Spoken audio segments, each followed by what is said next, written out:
Yes, good evening. I can see you, Becky, so we can start off the class as we wait for the others. So today we are going to look at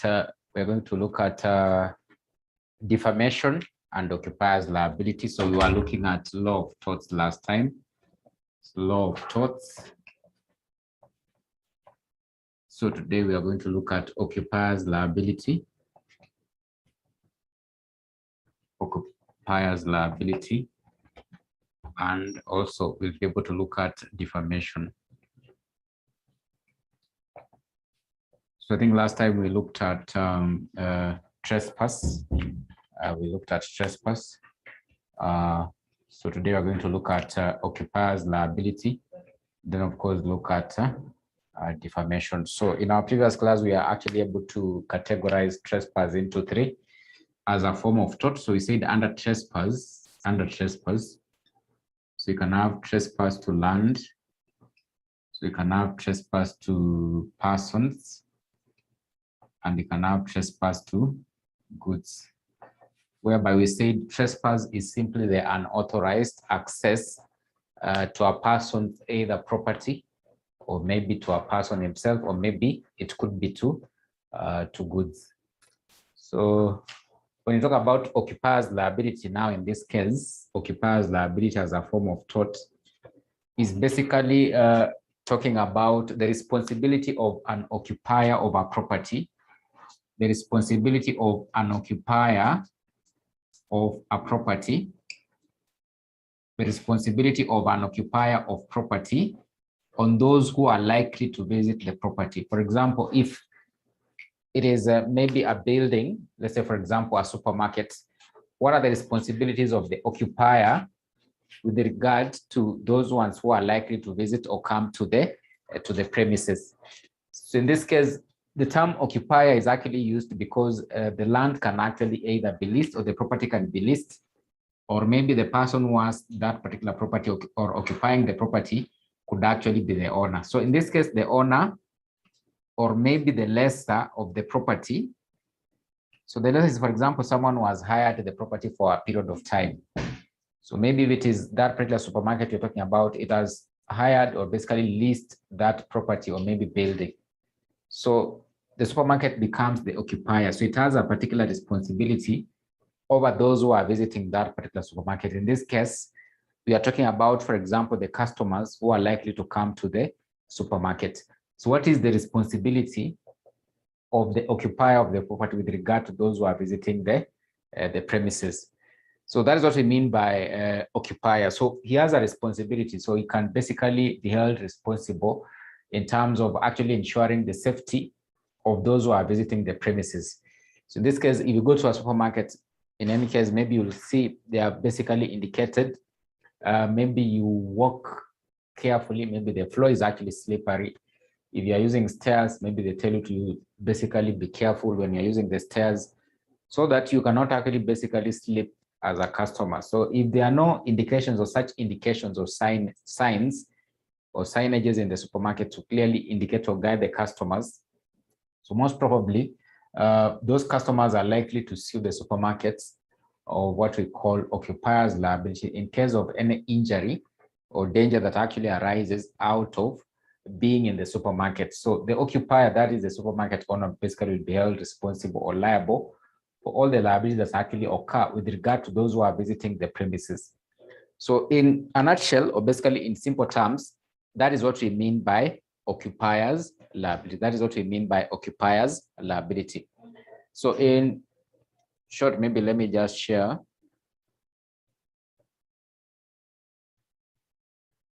So occupiers liability generally refers to the duty owed by land premise owners to those who come onto their land.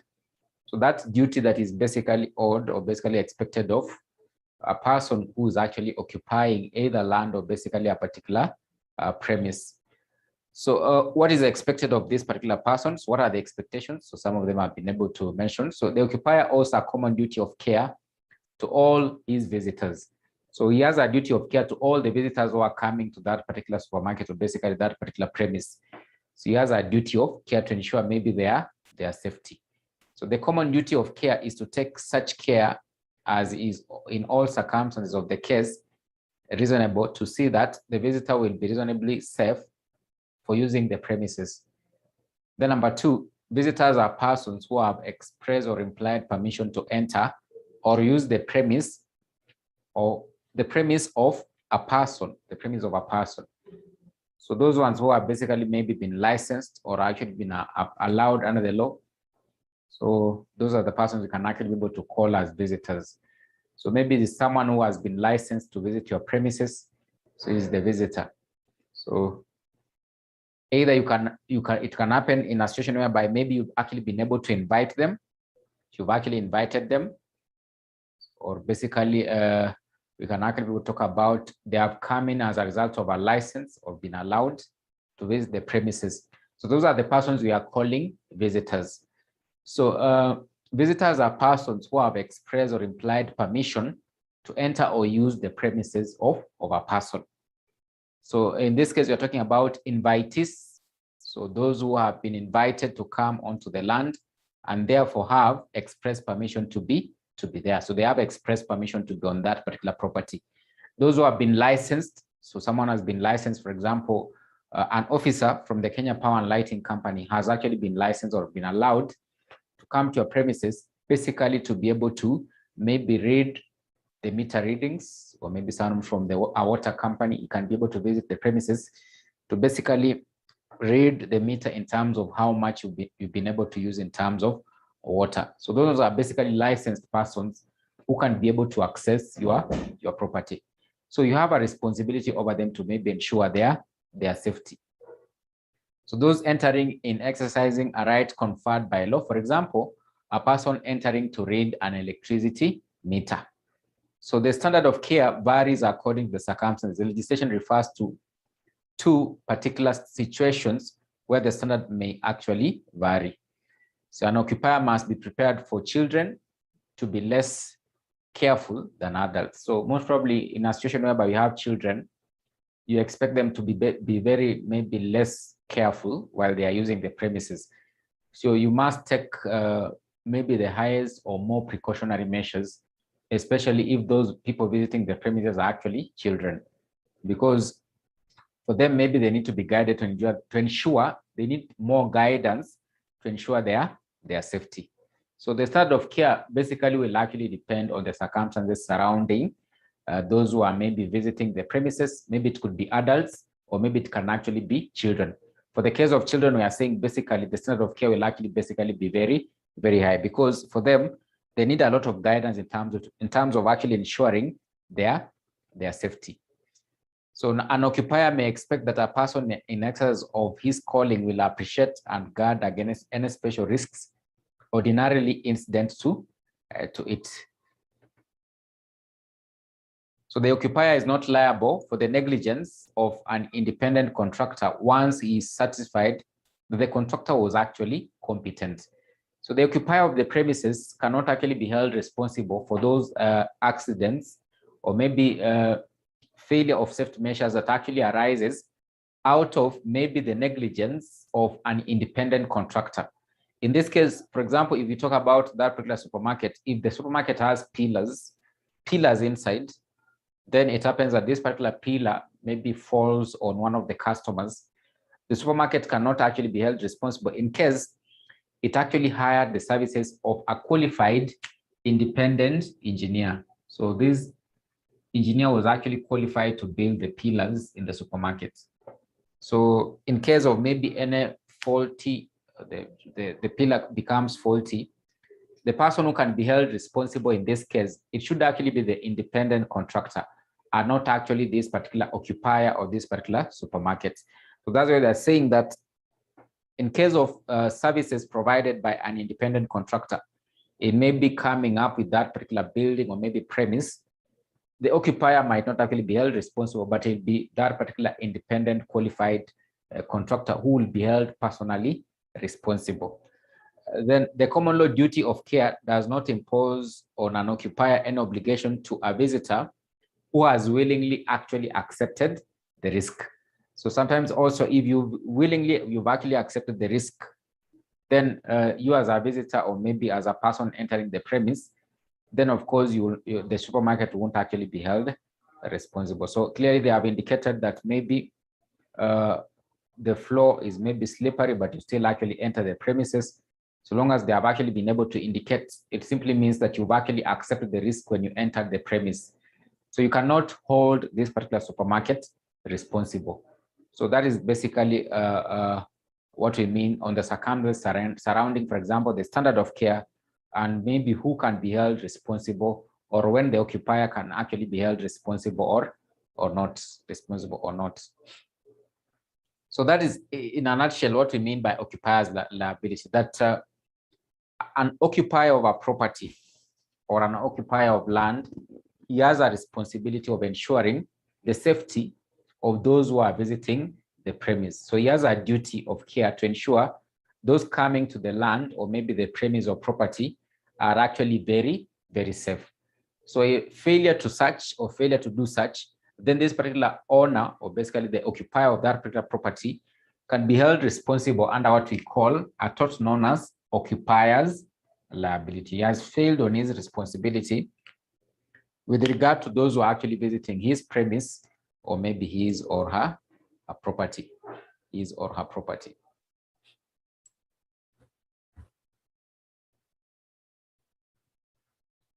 So we can look at the defenses. So what are the defenses? The defenses under occupier's liability. What are the defenses under occupier's liability? Because the key thing here, as I told you, under the law of tort, you just need to be able to understand the tort itself. After understanding the tort itself, be able to maybe set out or basically explain some of the essential characteristics or basically how this particular tort can actually be explained. Then of course, also understand the defenses an accused party can actually be able to use in case he has actually been accused of such kind of a tort. So in this case, that supermarket we are talking about, for example, if it has actually been accused of occupier's liability, how can it defend itself? How can it defend itself in a court of law? That a customer actually walked in, and of course, while in the process of actually maybe carrying out window shopping, or basically while in the process of actually shopping for his or her goods, he basically slept on the floor and actually fell and he was actually injured. So can that particular customer actually accuse the supermarket of maybe what we are calling occupier's liability? And in case he accuses this particular supermarket of occupier's liability, how can the supermarket actually defend themselves in a court of law? So number one, they can actually be able to plead or basically plead for a defense known as 𝗖𝗜𝗙𝗙𝗠 and 𝗖𝗑𝐵𝗙𝗠. So what this one is basically in Latin, it simply means that this particular customer voluntarily accepted the risk. So what we mean by that, even after the supermarket clearly indicating that the floors in this particular supermarket are actually very slippery, so the signs have been actually put everywhere, still this customer was actually able to walk into the supermarket. So the supermarket won't be held responsible because of this particular principle we are calling the 𝗖𝗜𝗙𝗠 and 𝗖𝗑𝐵𝗙𝗠. This customer voluntarily accepted the risk that the floor in this particular supermarket is actually very slippery, and he still went ahead and actually entered the supermarket to carry out the shopping. So if he accuses this supermarket of this particular tort we are calling occupier's liability, they can't be able to defend themselves by simply being able to state the customer voluntarily accepted the risk. Contributory negligence. So contributory negligence. So damages may be reduced where the visitor fails to take reasonable care for their own safety. So if the visitor actually contributed to part of the injury or damages arising out of the premises of the occupier, then that can be pleaded as a form of defense. Exclusion of liability.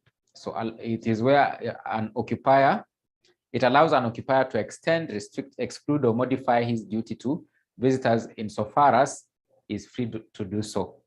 So the occupier employed a competent independent contractor. So this is basically what we're talking about. That engineer who built the pillars in the supermarket was a qualified engineer. So they expected, this supermarket expected that this qualified engineer will build very firm pillars. So there's no way they can actually be able to fall on a customer.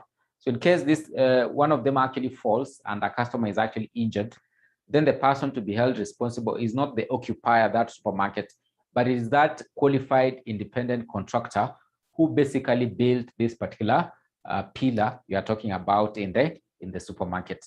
So in the case of basically an injury arising out of the negligence or basically failure of duty of care by an independent contractor, it is the independent contractor who will be held responsible and not actually the occupier of the property, So that is basically what you need to be able to understand about this tort we are calling occupiers liability. What should come to your mind first is basically occupier, someone occupying a property. What are his or her responsibilities with regard to those basically who are coming to visit the premises? So that's what we mean by occupiers liability. So you can look at defamation. So as the last form of torts, defamation. So what is defamation? So it is simply basically talking or giving out information is not actually factual or true about a particular person without any form of authorization from the person. So basically, if today I start talking about an issue or something about Anne, which is not factual about Anne, then Anne can actually basically be able to take me in a court of law and actually accuse me of what we call defamation. So it is normally in two forms. So you can have a defamation categorized as being either libel or number two, sometimes we can have what we call slander. Libel is defamation in permanent form. Libel like this. And then you have slander. Libel is defamation in permanent form, while slander is not actually in permanent form, but just by word of mouth. So when you talk about libel, we simply mean that this particular defamation happened in a way that it came out maybe in a publication or in a printed form. It's like in a permanent form. So that's what we mean by libel. That is what we mean by libel. So you can be able to see there what is defamation. So this constitutes publication of a false statement about a person, which ends up lowering the person's reputation in the estimation of a right-thinking members of the society without justification. So basically publishing or maybe mentioning a statement which is not true about a particular person. So that's what we mean by defamation. So it's a tort that actually constitutes publication of false information or giving out false information about a person. So which lowers his or her reputation in the society. So what are the elements or key characteristics? So number one, the defendant must have made a false statement. So that should actually be very key. The statement that was actually made should actually be false, not factual. Because if it is factual, then that is not actually defamation. So the statement I made about Anne, that statement I made about Anne, it should actually be very false so that she can be able to accuse me of what you are calling defamation. Then the statement must be defamatory, that is arouse some form of ridicule or contempt from the right-thinking members of the society. So it wants to make people to be able to ridicule you or maybe laugh at you. So that element should actually be present. The statement must refer to the plaintiff. So before Anne takes me to a court of law for defamation, Anne should actually clearly be the plaintiff. So it should be the one who has actually been accused. Know that basically it was Anne, the statement was made about Anne, and of course the person who ends up in the court is Elijah. The statement was not about Elijah, it was actually about Anne. So the Anne should actually be the person or the plaintiff who should come before the court. Then the statement must refer to the plaintiff, so that one we've said. Then the statement must be made in public. It should be made in public, either in a publication or maybe just by word of mouth.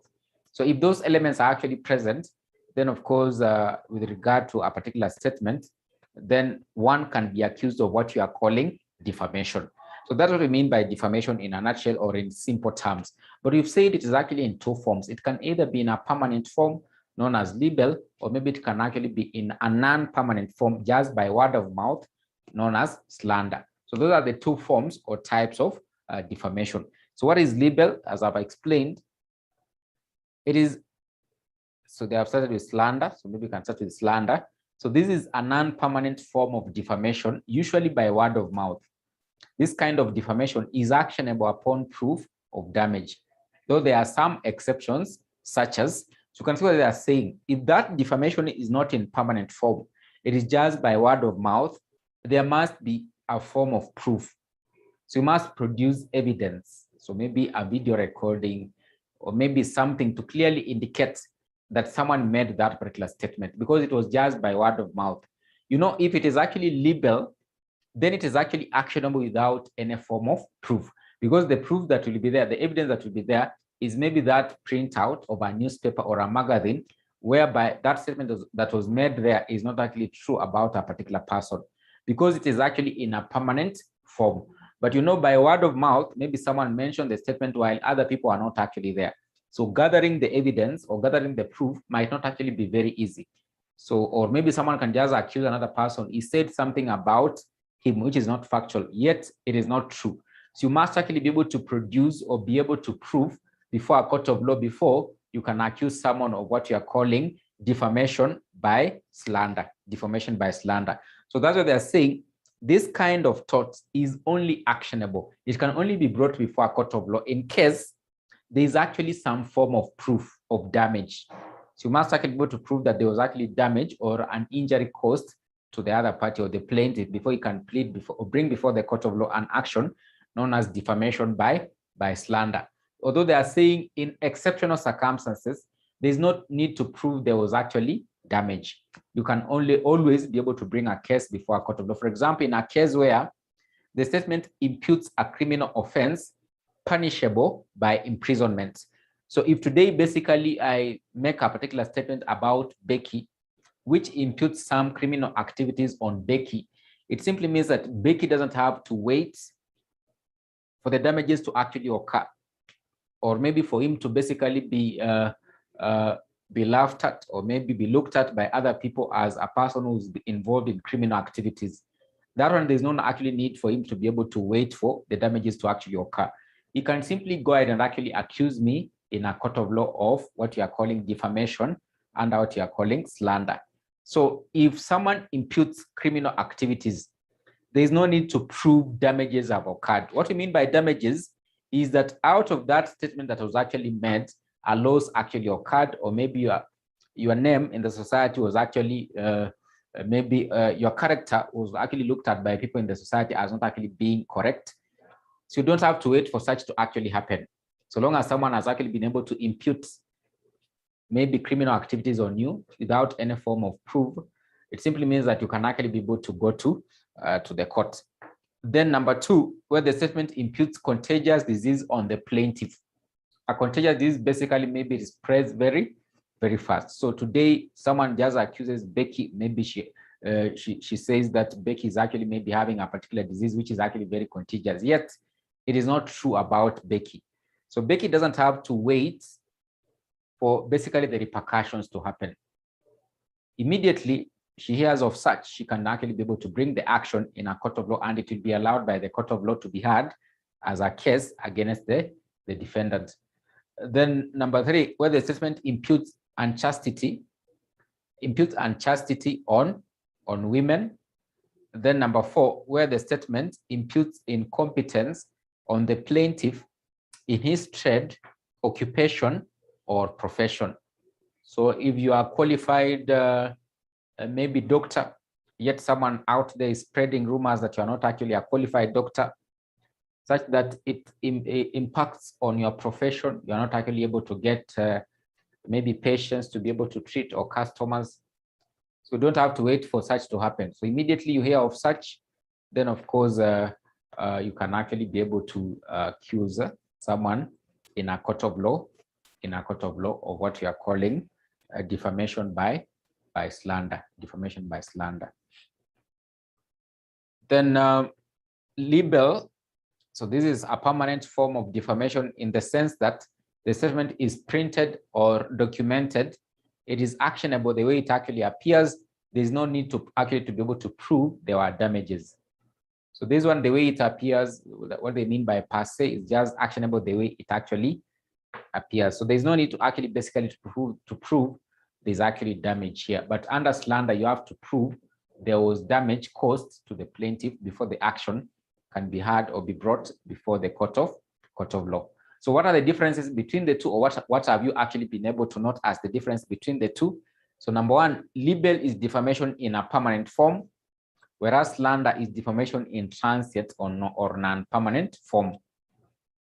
Libel is not merely actionable as a tort, but it is also a criminal offense, whereas slander is a civil wrong only.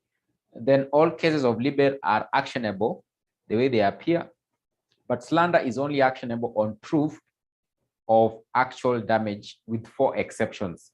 So the 4 exceptions, so under slander, you have to prove there was damage. Under libel, you don't have to prove there was actually damage, because this one is actually in a permanent form. It will remain in that particular newspaper that can be read for even over 100 years or maybe over 50 years. People will actually be making reference to it because it is actually in a permanent form. So you don't have to prove there was actually damage or injury caused for you to be able to bring such an action in a court of law. So immediately you hear that someone has been able to maybe make a particular announcement in a newspaper about which is not factual, then you can be able to sue such a party or such a person for what you are calling defamation under libel. Defamation under libel. Defamation under libel. That is what we mean by defamation as a tort. So just remember they are actually of 2 types, and actually be able to differentiate between the 2 types of defamation. So we can have libel or we can have slander. Libel is in a permanent form, while slander is in a non-permanent form. So we can look at the general defenses of tort. The general defenses of tort. So what we mean by the general defenses of tort, they are basically those defenses we've actually been able to come across that can actually basically be used by the defendant to protect himself in a court of law if you're accused of what you are calling maybe defamation, or what you are calling maybe occupiers, liability, trespass, and all those we've actually been able to come across under the law of tort.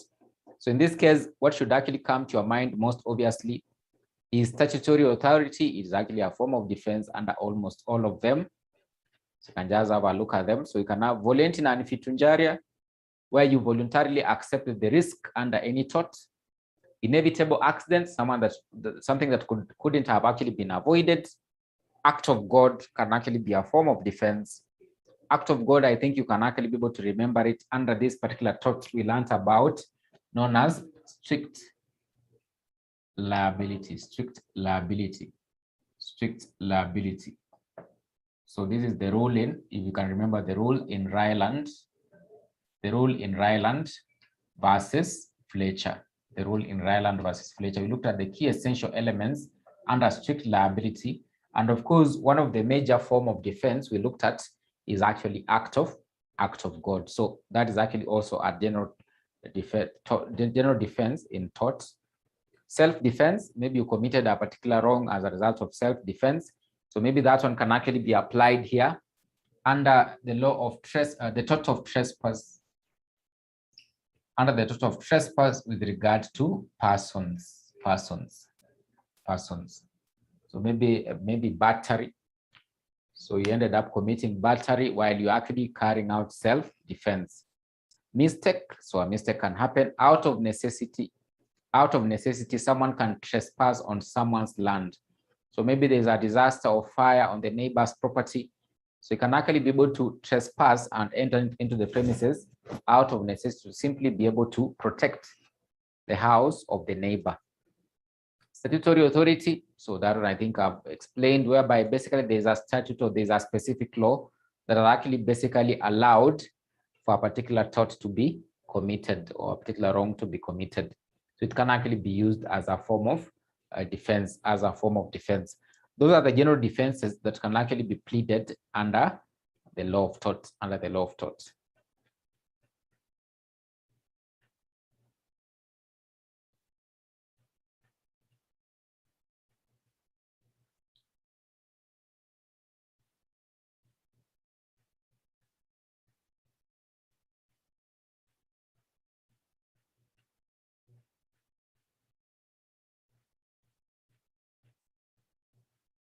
So what is the capacity, or who are the people who have the capability of being able to sue or be sued?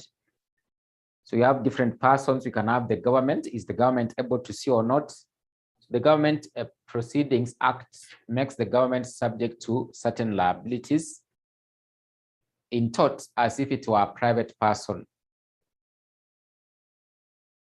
So the government is liable, for example, in respect to torts committed by its servants or agents. So any wrong committed by an officer of the government will be held personally responsible.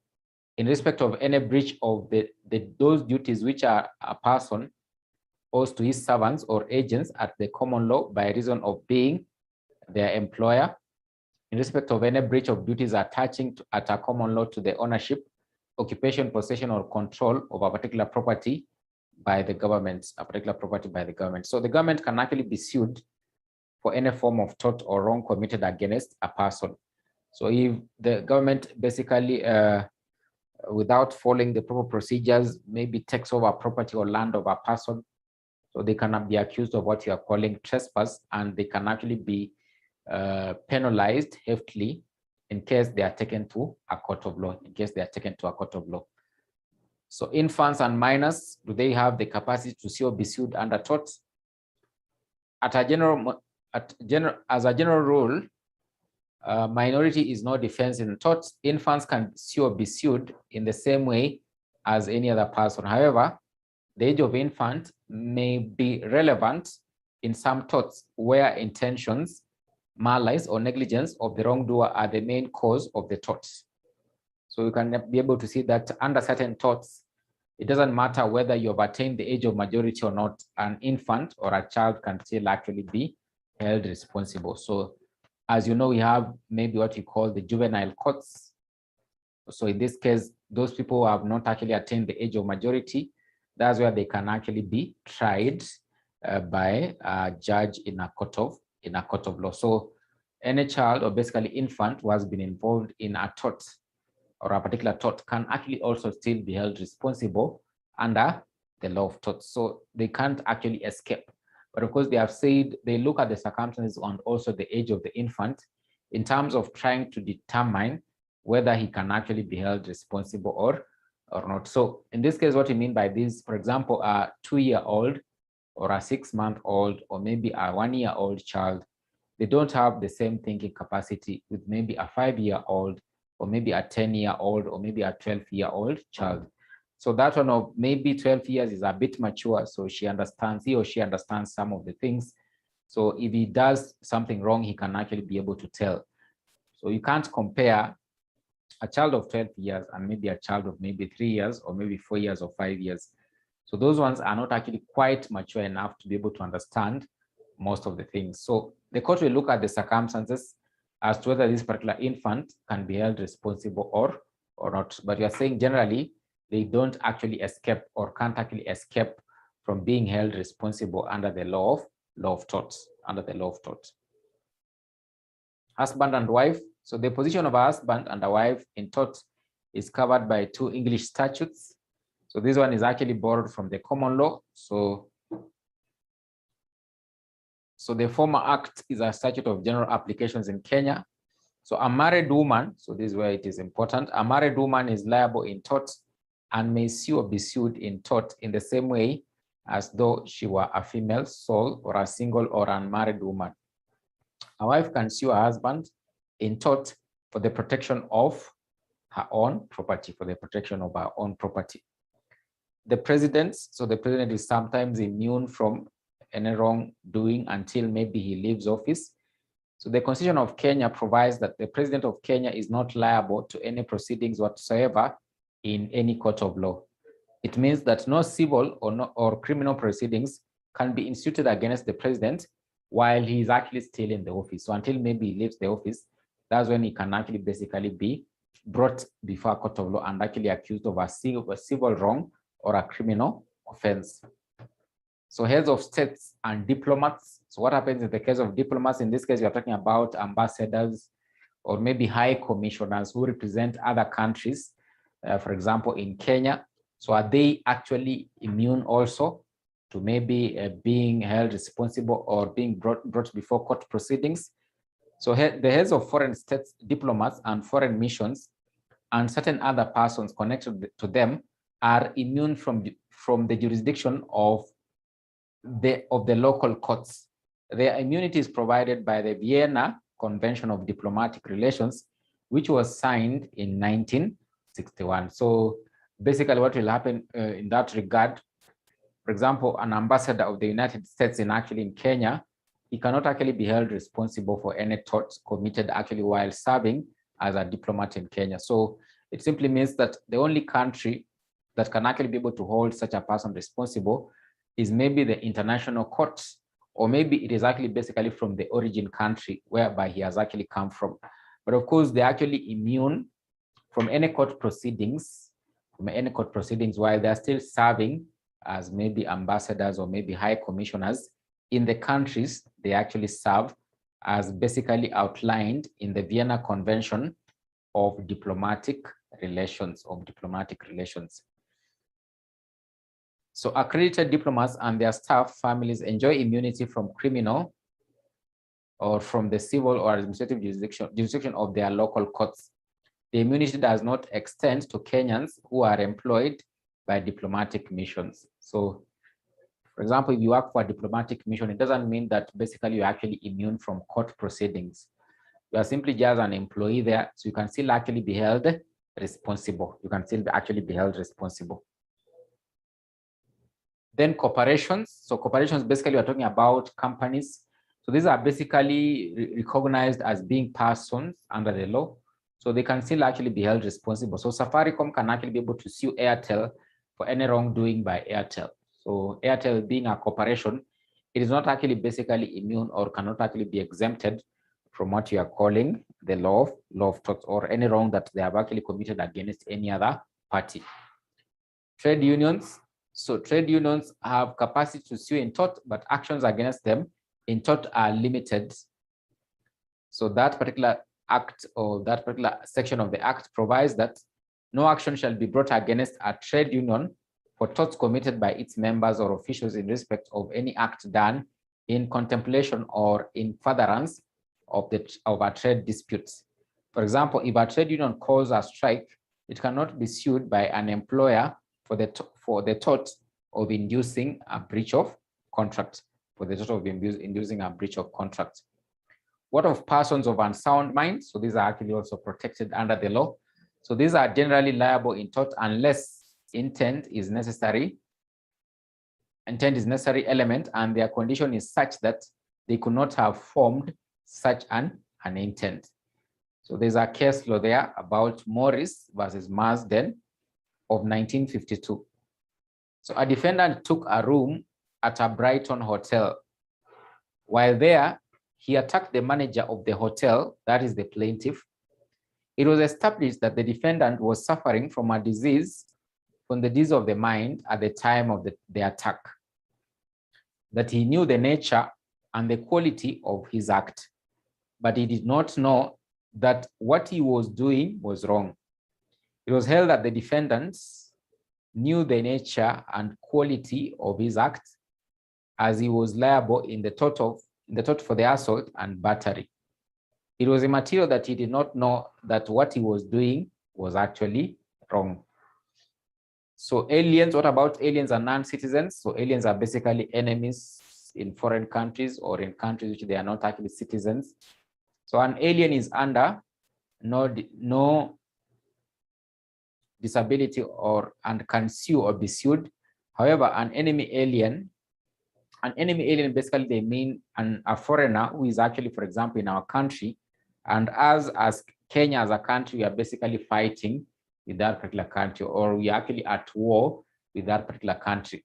So any citizen from, for example, DRC or Democratic Republic of Congo, if Kenya is actually at war with DRC, it simply means that all those citizens who are actually in Kenya from Democratic Republic of Congo, they'll be known as enemy aliens. So they are basically foreigners who are actually in a country from an enemy country. So DRC becomes an enemy country because we are fighting with DRC. Or maybe you can come closer home. You know the country you are really at war with or fighting with currently. So that is Somalia. So Somalia, we are fighting over a particular territory, So that territory is over the sea. So in such a case, if you're actually at war, you are not actually in good terms with Somali, it simply means that all those citizens who are coming from this particular country, they'll be known as enemy aliens in Kenya. And of course, all Kenyans who are actually in Somalia, they'll become enemy aliens in Somalia. So that's what we mean by an enemy alien, simply a citizen or a foreigner from a country that is actually an enemy country. Judicial officers. So judicial officers are protected from civil liability for any act done or ordered by them in the discharge of their judicial functions. That's where a judge or a magistrate utters words which tend to reflect on a person's reputation or orders a party property to be attached in satisfaction of a judgment that no action can respectively be brought against him for the trespass. So the judges simply make rulings according to the law. So they are guided by the law, so they can make certain pronouncements. So those pronouncements basically can actually be seen as maybe being a wrong committed against a particular person. But of course, they are following the law before they make the pronouncements. So in such a case, they cannot actually be accused under the law of tort, under the law of tort, under the law of tort, under the law of tort. So those are basically persons, how you can actually do to look at persons as to whether they can be held responsible under the law of tort, or they cannot actually be held responsible under the law of tort, under the law of tort. So that's basically what you need to be able to understand about defamation, and of course, occupier's liability, and of course, the general defenses under the law of torts, and of course, also the persons who can be held responsible under the law of torts. So that's simply the end of this particular topic. So I would like us to start another topic. So after this, so another topic after this. So we are going to start a new topic. So that new topic is known as the law of contract. That new topic is known as the law of contract, the law of contract.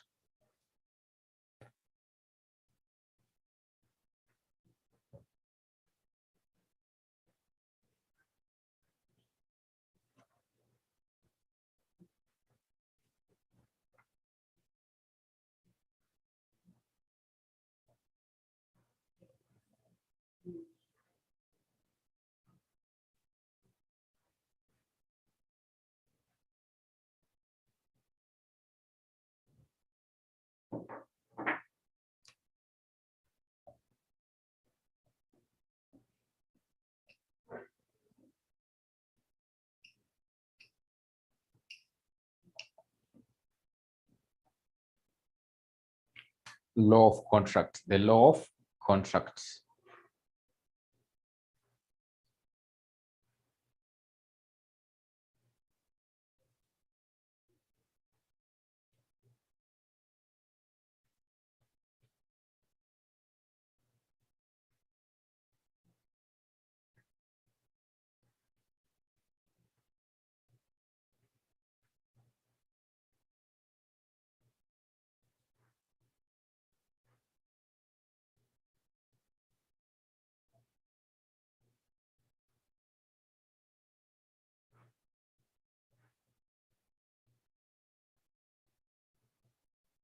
So of course, what you need to understand here is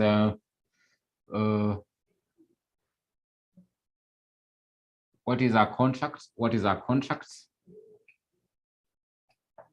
and the characteristics,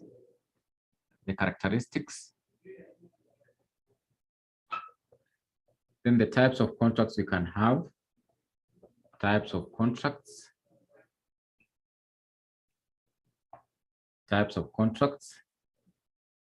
you need to be able to understand also the terms of a contract,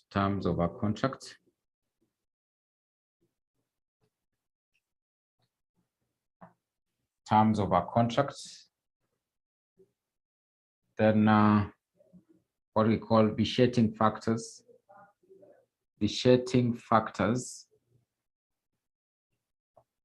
in a contract,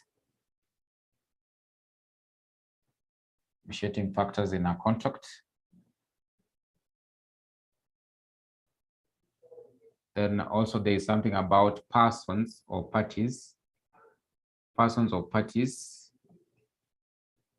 who can enter into a contract, who can enter into a contract, who can enter into a contract. So vitiating factors. Then lastly, basically is termination of a contract. How does a contract come to an end? How does a contract come to an end? So these are the major areas you need to be able to understand under this particular topic we are calling the law of contract, the law of contract, the law of contract, the law of contract, the law of contract. So when you talk about a contract is simply an agreement that gives obligations to certain parties to be able to fulfill. So an agreement of promises entered into. So there is normally just a promise that basically someone makes that he'd be able to fulfill under that particular agreement or under that particular promise. So when you talk about a contract, is simply an agreement of promises which is legally binding or is actually enforceable by law. It is simply an agreement. It is simply an agreement of promises. So an agreement of promises,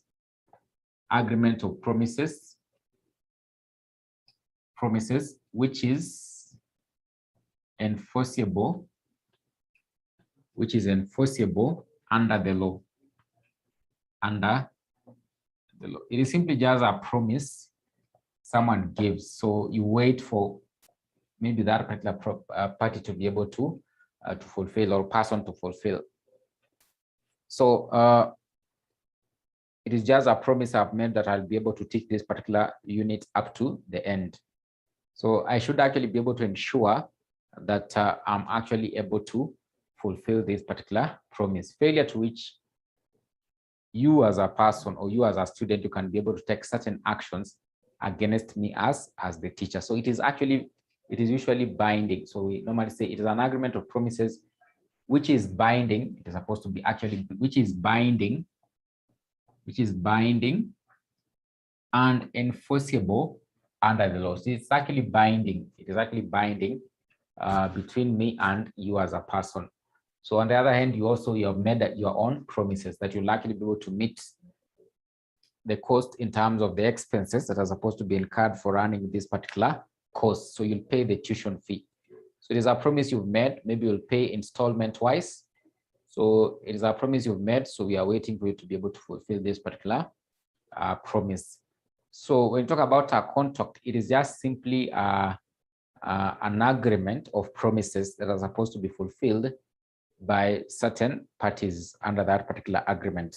And of course, it is actually enforceable under the law. See, this simply means that if one of the parties actually fails, it can actually be enforced under the law. So you can be able to compel the teacher, since you paid for the whole of the semester's fee, you can compel the teacher. It is actually enforceable under the law. You can simply take certain actions against the teacher for failure to be able to fulfill his promise of having to teach this particular unit up to the end. So what are the key essential elements of a contract? What are the key essential elements of a contract?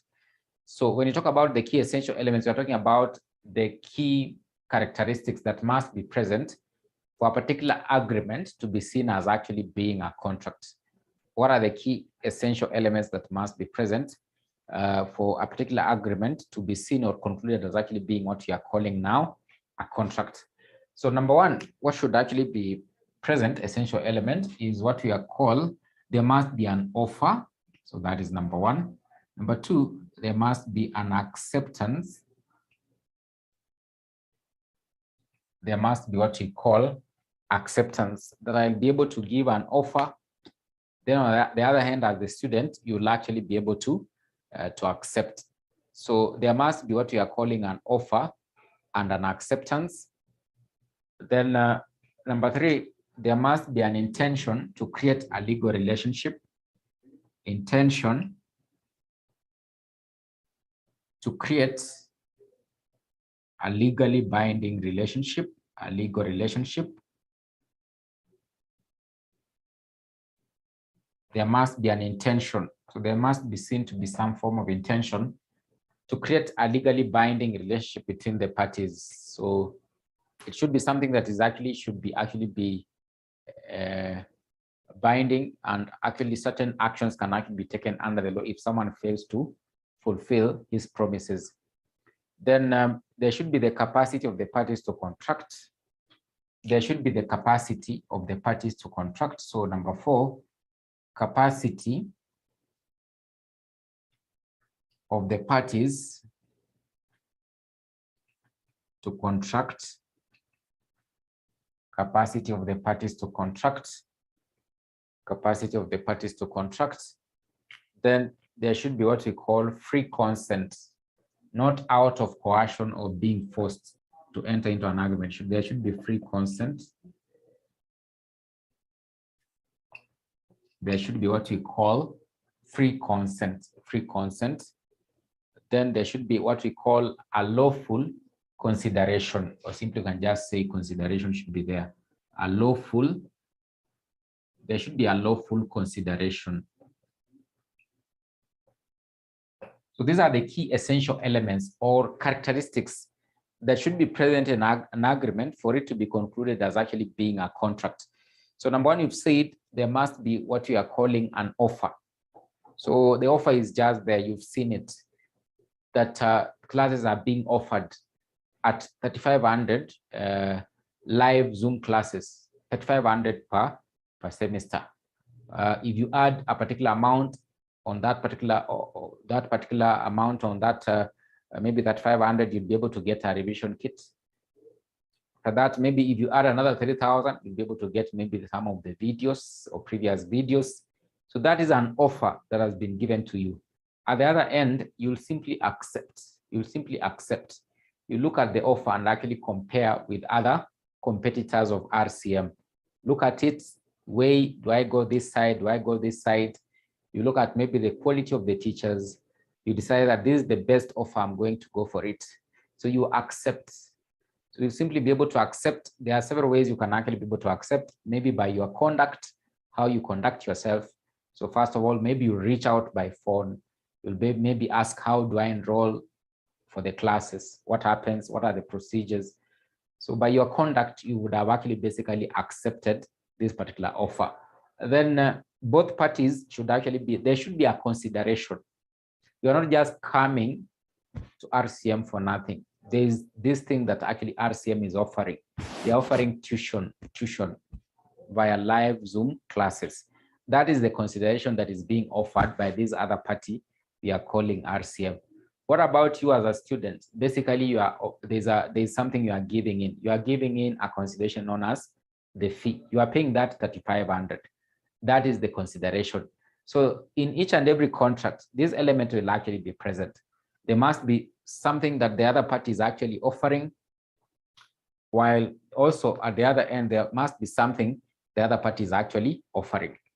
So in this case, in any agreement or in any contract that is being signed by either two parties or maybe two, 3 or more parties, there should be some form of consideration you're actually basically looking at to get from the other end. So if it is a marriage contract, so of course, you know, it is normally a contract between two parties. Till death do us part. So you're going to be husband and wife. Of course, you as the wife or you as the lady, there's something you are looking at the other end. So there's a consideration that is being brought in by the man, while also at the other end, the man is actually also looking at you as the lady as something you're actually also going to offer. So basically, there's a consideration that the wife or the lady is looking at from the husband, while also the husband, when he looks at the other end from the wife, while they are signing that contract, they have just wedded, or that particular agreement, they have just wedded. So they look at the consideration. So look at the consideration. What is the man offering? What is the man offering? What is the lady actually offering from the other end? So in any contract, that is what I want to mean. There should be some form of consideration. The price that the other party is actually paying. That the lady is going to leave the parents. So that is some of the price that is actually going to pay. Leave the parents and actually basically go to stay with the husband. So on the other hand, that the man is actually basically going to pay for There's a consideration that is being paid. So he's going to bring in a lot of cows, or maybe a lot of goats. So that is the price, that is the consideration that is being paid from the other side. So in any contract, there should be that particular key element that should actually be present. It is normally a free consent. So this case, it simply means that you cannot be coerced to maybe live with someone you don't love. It simply means that when the husband and the wife are getting together, that there is what we call free consent. So you cannot be forced. You as the lady, you as the lady, you are the one who knows what basically you are getting out of it. So you freely just accept. It's normally through free consent. You cannot actually be forced by any person, so to get married to another person. So it simply means that any contract is out of what we call free consent. I cannot force you as a student to enroll here for the classes. You have options. You can choose other persons. So it's not a must that I'll hold on to you like this.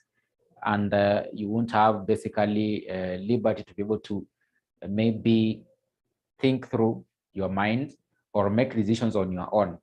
So it simply means that before you enter into any contract, it should be out of what we call free consent. So this simply means that, for example, if someone forces you to enter into a contract, then it simply means that that particular contract, at the end of the day, there will be what we call a vitiating factor. If anything arises maybe in future, then that one will be one of the things that can actually be looked at as basically that was not a proper contract that was actually entered into. So this lady was actually basically maybe forced by the aunt or threatened by the aunt because she has no any option of where she can actually be able to stay to maybe undertake a particular role. Or maybe your aunt actually took a loan from maybe a Shylock. So you stay with your aunt. So you are at the mercies of your aunt. So your aunt basically forces you to pay the loan on her behalf. So you are paying the loan, but it's not actually out of what you are calling free consent, out of not what you are calling free consent. So in any contract or agreement, there should be this particular element you are calling free consent. No person or no party should actually be forced to basically enter into a contract or out of maybe being threatened or maybe being forced. So these elements should actually be present for any valid contracts to exist. Then we are talking about capacity, the capacity of the parties to be able to contract. You realize that, for example, under certain contracts that persons who have not attained the age of majority cannot enter into certain contracts. For example, contracts of employment. So they'll simply ask for you, one of the things they ask, do you have your national ID? They want to identify whether you have attained the age of majority so that you can actually be able to be employed. Most of the contracts, you must have attained the age of majority, but we'll see later on that under exceptional circumstances, that a minor or a person who has not attained the age of 18 years can actually be able to enter into a contract. So there are usually maybe two or very important occasions or circumstances. One of the major ones, we normally say, for example, if that minor or that person who has not attained the age of 18 years is acquiring what we call necessaries. So that is an exception whereby a person who has not attained the age of 18 years can be able to enter into a contract. When you talk about necessaries, these are simply things, or basically you can call them basic needs. So you learned about it in business studies. What are the basic needs? You have food, shelter, and clothing. Food, shelter, and clothing. So that was basically what you learned about. The basic needs, or the basic human ones, are food, and of course shelter, and of course clothing. So when the miner is actually trying to attain or achieve these particular three, then it can actually basically be accepted to enter into any contract. So you can simply walk into any supermarket and buy a mandazi and actually be able to take or eat the mandazi. So you can't basically deny that person that he has not attained the age of 18 years, so he is not actually allowed to maybe enter the supermarket and buy such. So under exceptional circumstances, only when persons who have not attained the age of 18 years can actually be able to contract. So it has to be looked at, this person, does he have the capacity to be able to enter into a contract? you might be entering into a contract or an agreement, yet the other party is a person of unsound mind, or maybe is actually insane. His thinking capacity is not actually proper. So you are most probably you are likely to manipulate that person because his thinking capacity is not actually okay, or maybe straightforward. So it has to be looked at. Does this other party or does this person have the capability or the capacity to be able to enter into a contract? Is he a person of unsound mind? Is he a person who has not attained the age of 18 years, or he has attained the age of 18 years?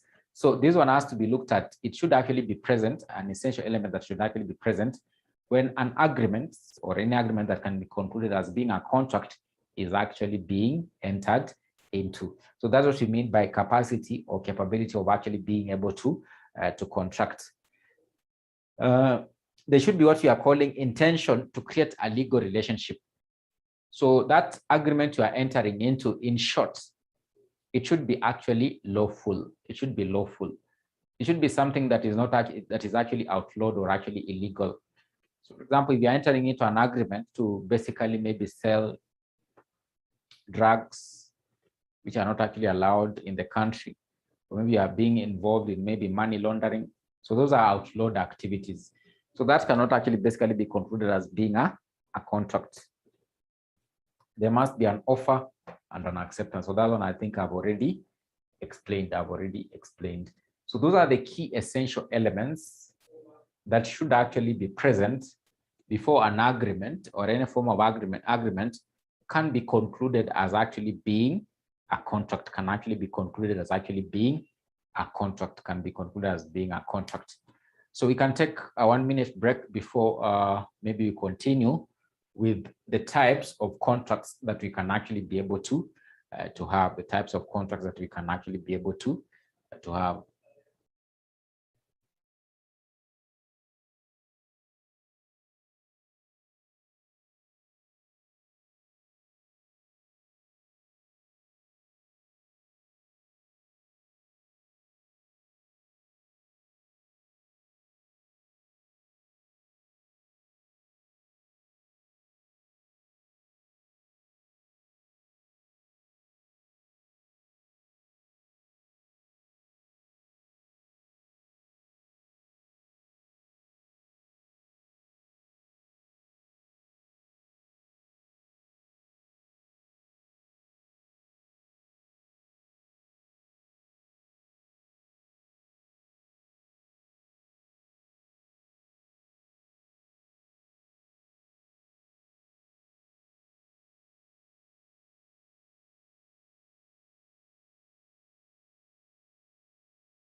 So we can wind up by looking at the types of contracts. So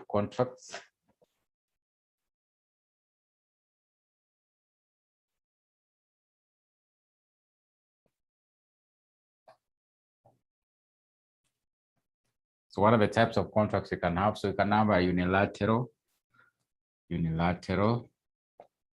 or bilateral contracts.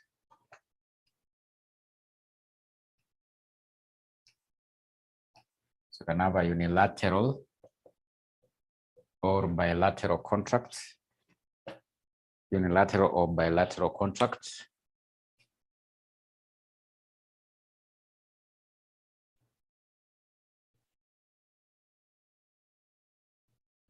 Express and implied contracts. So these are instead of or, you can just say and. Express and implied contracts.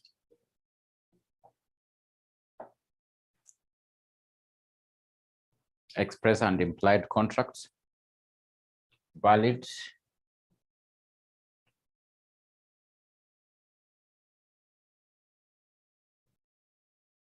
void and voidable contracts.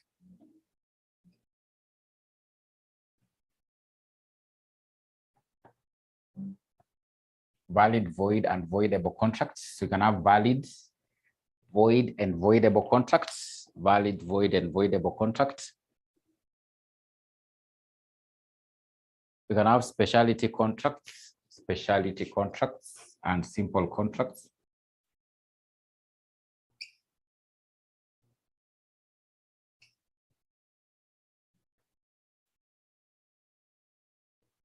Specialty contracts and simple contracts as another type of contracts. So specialty contracts and simple contracts. You can have contracts 𝗖𝗙𝗙𝗑 fidei, or utmost good faith.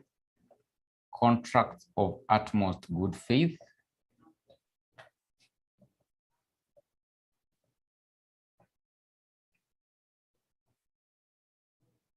Contracts of utmost good faith. Sometimes we say contract 𝗖𝗙𝗙𝗑 fidei.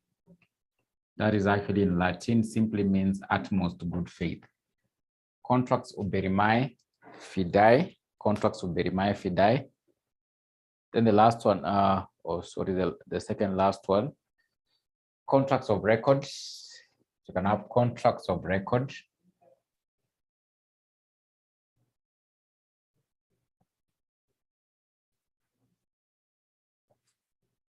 Then we can have executed and executory contracts. Executed and executory contracts.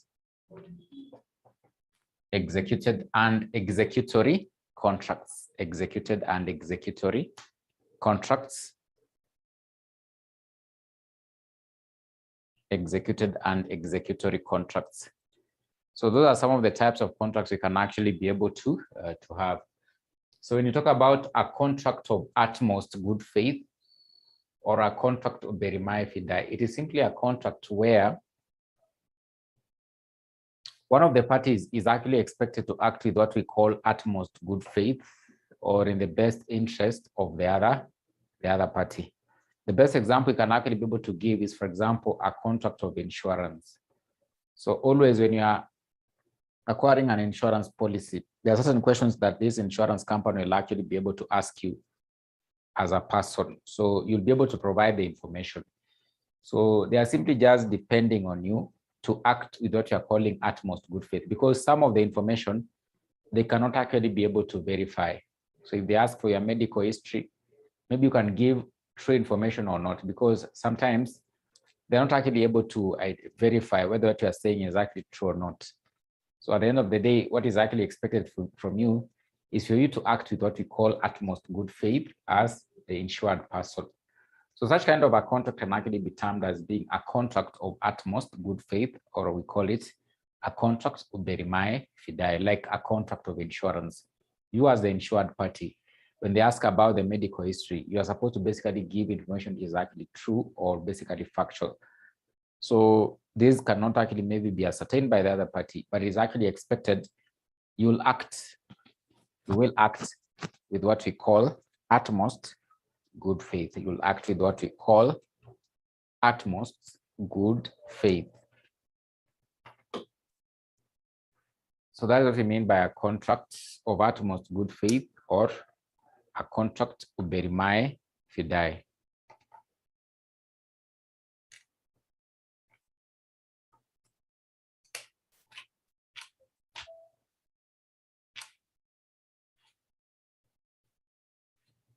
That is what we mean by a contract of utmost good faith, or a contract 𝗖𝗙𝗙𝗎 fidei.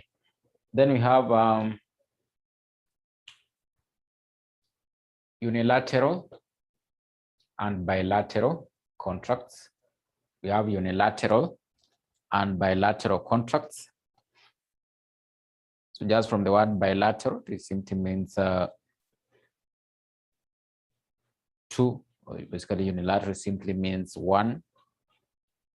So that's why they are actually related or correlated. So a unilateral contract is one in which only one party is actually bound. It is usually a very rare form of contract. It is simply where only one party is actually bound. When we talk about a bilateral party, then two parties are actually bound, or we have both parties, the one maybe making the offer and the acceptance, both of them will actually be held responsible or will become liable.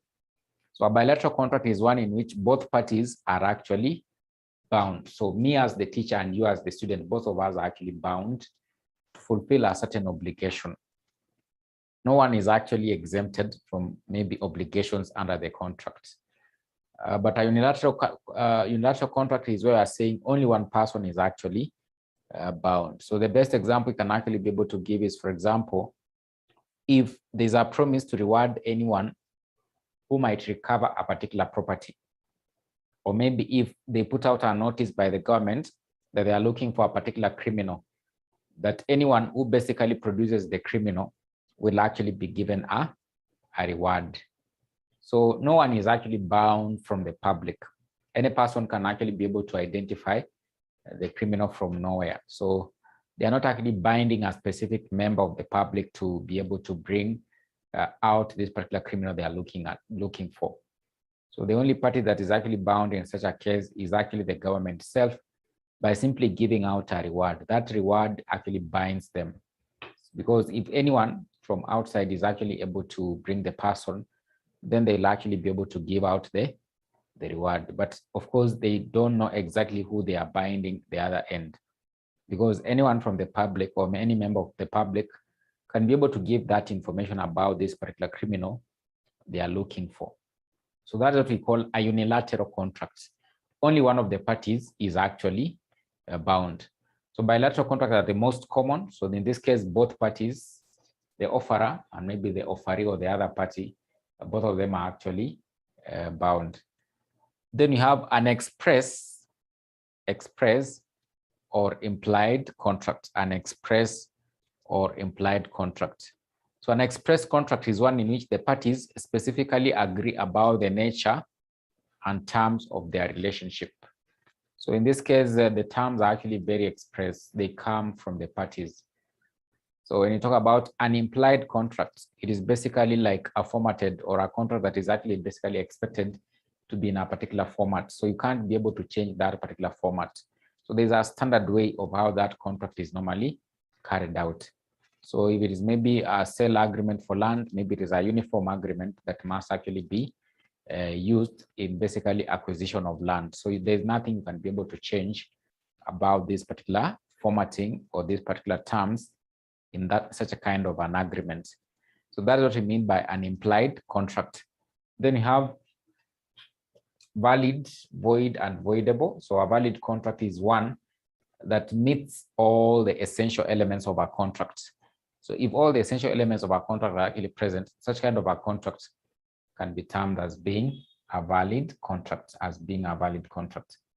Void, one that is now the opposite of valid. It doesn't have any of the essential elements, or the essential elements are not actually present in such kind of an agreement. So the contract will be termed as being a void or simply an invalid contract. So if it is valid, the essential elements are actually present. If it is void, it simply means that it doesn't have the essential elements of a contract. So it is a void contract or an illegal contract. Voidable is basically one where one of the parties has an option to be able to avoid such kind of a contract. So if you have the option under the terms, then we can actually be able to term such a contract as a voidable contract. So this simply means that if the students have not paid, then of course the teacher can actually be able to fail to continue to teach. So you can simply avoid, or basically avoid, that particular contract. So it is a voidable contract. It doesn't actually basically tie the teacher. It depends on whether the students have actually been able to pay for the tuition. So it can be termed as being a voidable contract. Then you have executed or executory. Executed, just from the word executed, it has already been executed. It is a contract that basically all the terms and obligations have already been fulfilled in the past, like for example, a month ago. So that contract will be termed as having been already executed. Executory, the promises or the agreements or the promises under the agreement are supposed to be fulfilled at a future date, maybe a month from now. The promise is that the teacher will actually be able to provide block revision. So in such a case, that is an executory. So it is a promise that has been made to be fulfilled at a future date. So such kind of an agreement can actually be termed as being an executory contract, Then you have specialty contracts and simple contracts. So when we talk about specialty contracts, these are contracts basically that must have, for example, a common seal, or maybe must be stamped or sealed before they can be recognized as being contracts or basically agreements.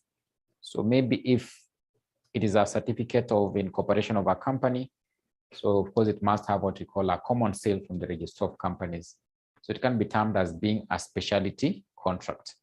So simple contracts is an agreement, whether express or implied, which gives rise to legal relationship. A simple agreement may be in writing, or maybe sometimes it can just be made orally. But most of the specialty contracts are usually in written form. And of course, there must be what we call a common seal. So they must actually be sealed or maybe stamped.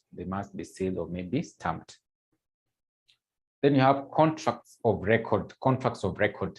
What do you mean by contracts of record are, for example, the rulings or judgment that are normally made before a court of law. So they are usually kept on record by the judge. So reference can actually always be made to them at maybe a future date. So those judgments or those particular judgments that are normally made might compel a certain party to fulfill certain obligations. So maybe they might give out injunction orders, they might give out eviction orders.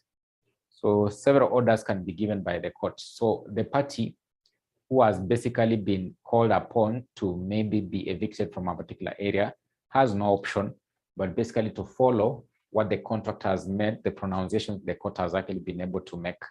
So those kind of contracts or agreements that are basically led to as a result of a court ruling or a judgment will be termed as being contracts of record. So those are the types of contracts that we can actually be able to have, the types of contracts that we can actually be able to have under the law of contract.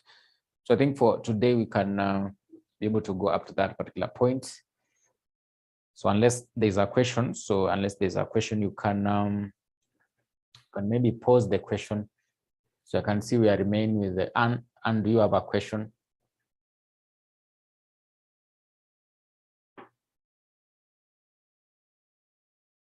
I don't know whether Anne has a question. Anne, do you have a question?